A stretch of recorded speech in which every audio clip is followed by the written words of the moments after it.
Hi guys! Welcome to my YouTube channel. Tuturo ko sa inyo paano maglagay ng panotis. Panotis sa TikTok. Tuturo ko sa inyo guys. Panoorin yung aking video. Tara!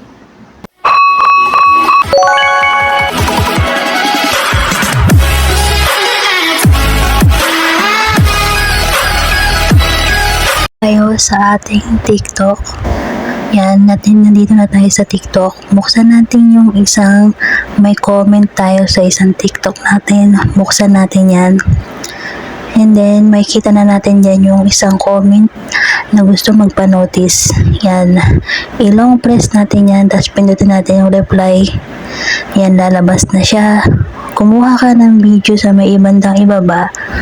Pumili ka lang dyan kung anong gusto mong video. And then, pag nakapili ka na, pindutin mo yan. Yan, lalabas na siya. Yung pinaka-notice. I-adjust mo lang siya. Gusto mo liitan, pwede rin. Yan, pwede mo na siyang i-post. Pag na-post mo na, kuha ka muna pala ng sounds na gusto mo.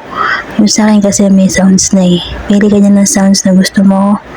Kung nakapili ka na, pwede mo na siyang i-post. Ganyan lang po yun kadali. Yan. Mag-reply ka sa kanya. And then, pwede mo na siyang i-post. Ganun lang po kasimple. Thank you for watching. Subscribe to my channel. Wow.